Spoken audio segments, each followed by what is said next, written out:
India में सबसे ज्यादा बिकने वाले फोन 15,000 के नीचे वाले हैं। इसलिए पोको का ये latest phone Poco M7 Plus Poco के लिए बहुत इंपॉर्टेंट फोन है और शायद हमारे लिए, क्योंकि 15,000 के नीचे ना तो हमें सिर्फ कैमरा चाहिए, ना डिस्प्ले, ना परफॉर्मेंस, हमें हर एक चीज चाहिए। यहाँ पे भाई लड़ाई ही इस बात की है कि 15,000 के नीचे सबसे ज्यादा फीचर्स कौन लपेट के दे रहा है। भाई Poco M7 Plus 5G made in India के अंदर कुछ ऐसे फीचर्स आते हैं जो 15,000 के नीचे बिलोंग भी नहीं कर रहे इस वक्त, जैसे 7000 mAh की सेगमेंट की सबसे बड़ी बैटरी, 6.9 इंच की बड़ी सी डिस्प्ले, यहाँ तक कि 18 वोल्ट की रिवर्स चार्जिंग भी है इसके अंदर। कैमरा में भी ऐसी चीजें निकाली हैं जो आपको सरप्राइजिंग लगने वाली है। तो सच में क्या इतने बड़े नंबर्स की वजह से ये फोन आपको लेना चाहिए? इसके अंदर ये तगड़ा सा सिलिकॉन केस निकला है, उसके बाद ये स्मार्टफोन भाई काफी ज्यादा कलरफुल लग रहा है यार। 33 वोल्ट की चार्जिंग ब्रिक है और साथ ही में एक Type-C to A वाली केबल। एक चीज मिस हो गई भाई,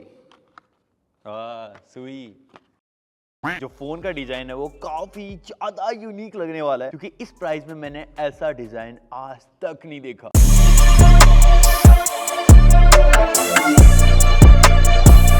एक बार ऑफिस के लोगों से भी पूछते हैं उनको ये डिजाइन कैसा लग रहा है और इसकी प्राइस कितनी होनी चाहिए। भाई ये तो बिल्कुल जब बचपन में था ज्योमेट्री बॉक्स था ना, वैसा ही सेम लग रहा है, बचपन की याद दिलाती।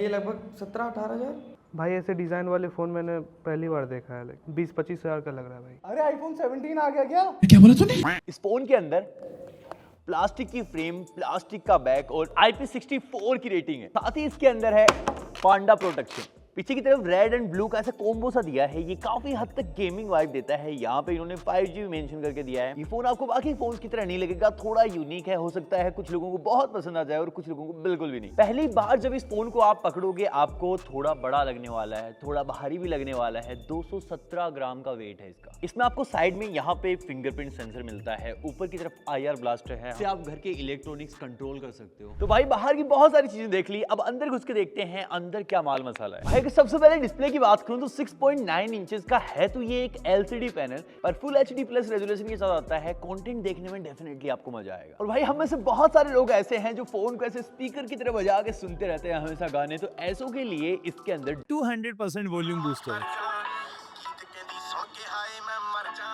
और भाई इस प्राइस रेंज में फोन खरीदते वक्त हमेशा दिमाग में डर रहता है कि कहीं लैग तो नहीं करेगा, कहीं एप्स बार बार क्रैश तो नहीं करने लग जाएंगी, कहीं बार बार फोन को रीस्टार्ट तो नहीं करना पड़ेगा। इस पर्टिकुलर फोन की बात करें तो इसके अंदर आपको HyperOS 2.0 मिलता है बेस्ड ऑन Android 15। यहाँ पे 2 साल के एंड्रॉइड अपडेट्स मिलेंगे, 4 साल के सिक्योरिटी अपडेट्स मिलेंगे, जो इस प्राइस रेंज में बहुत कम ही देखने को मिलता है। बाकी इस फोन के अंदर आप ब्राउजिंग करोगे, यूट्यूब वीडियोस देखोगे, हल्की फुल्की गेमिंग भी करोगे, तो भाई ये नहीं अटकने वाला। और भाई कम पैसे दिए हैं इसका मतलब ये नहीं है कि आपको कोई कॉम्प्रोमाइज करना पड़ेगा। इसके अंदर आपको AI फीचर्स भी बहुत सारे मिलते हैं, जैसे स्काई रिप्लेसमेंट, इससे आप आसमान वगैरह चेंज कर सकते हो, फोटो को और ज्यादा तगड़ी बना सकते हो। इसके अंदर आपको ऑब्जेक्ट इरेजर का ऑप्शन भी मिल जाएगा, सर्कल टू सर्च का ऑप्शन भी मिल जाएगा, जिससे आप अलग अलग चीजें सर्च कर सकते हो। और भाई एक ऐसी चीज जो इतनी प्राइस देने पे आपको कभी नहीं मिली, 7000 mAh की बैटरी है इसके अंदर, साथ ही में 33 वोल्ट की फास्ट चार्जिंग। ये फोन 18 वोल्ट की रिवर्स चार्जिंग को भी सपोर्ट करता है, मतलब आप अपने दोस्त का फोन भी चार्ज कर सकते हो इससे। और भाई एक सर्वे के अकॉर्डिंग आप लोग इस प्राइस रेंज में जो चीज सबसे ज्यादा पूछते हो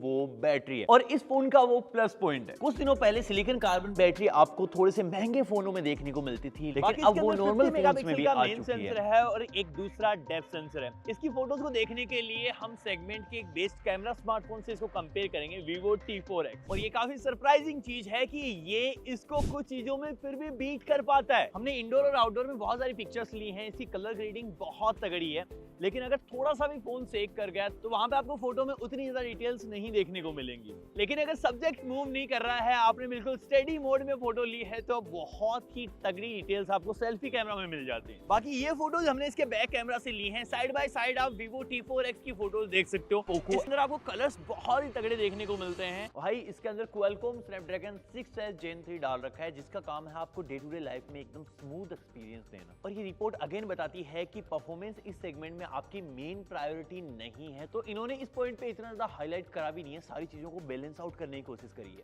और यही रीजन है जब आप गेमिंग वगैरह करोगे तो आपको इतना ज्यादा वाव एक्सपीरियंस नहीं मिलेगा। इसमें आपको BGMI में भी 60 FPS की जगह 30 FPS का सपोर्ट ही मिलेगा। हम इस वक्त 30 FPS में इसकी मैक्सिमम कैपेसिटी भी खेल रहे हैं। स्मूथ गेम प्ले है डेफिनेटली। LPDDR4X बेस्ड रैम है और UFS 2.2 बेस्ड स्टोरेज है। लेकिन हमारे पास जो फोन है इसके अंदर 8 GB की रैम लगी हुई है। तो भाई फाइनल सवाल, ये फोन आपको लेना चाहिए या फिर नहीं? इसमें इन्होंने मेजॉरिटी चीजें डालने की कोशिश करी है। ऑब्वियसली स्मार्टफोन सबके लिए नहीं है, लेकिन जितनी भी चीजें इस प्राइस रेंज में प्रायोरिटी में रहती हैं वो सारी चीजें काफी अच्छे से बैलेंस करने की कोशिश करी है। और बहुत सारी ऐसी चीजें भी जो इस सेगमेंट में सिर्फ यही फोन देता है, जैसे 7000 mAh की बैटरी, 6.9 इंचेस की डिस्प्ले। तो ये एक्चुअली बहुत रेयर केसेस सिनेरियो में होता है। लेकिन अगर आप हो बहुत तगड़े गेमर, आपको चाहिए एकदम लेटेस्ट प्रोसेसर और बहुत ज्यादा ताकत, तो शायद ये फोन फिर आपके लिए नहीं है। कैमरा में कुछ इंप्रूवमेंट और ज्यादा अपडेट के साथ आ सकते हैं, जैसे जो फोकस वाला इशू है वो डेफिनेटली सोल्व करना चाहिए और उसके बाद ये क्लोज टू परफेक्ट फोन बन जाएगा। लेकिन अगर एक पैकेज की तरह देखें तो ये फोन बहुत सारे लोगों को बहुत कुछ डिलीवर कर जाएगा जो बाकी फोन नहीं कर पाएंगे। बाकी दैट्स ऑल यार, वीडियो यहीं पे खत्म हो जाती है। लाइक से सब्सक्राइब कर देना। मैं मिलता हूं आपसे अगले वाले वीडियो तक के लिए।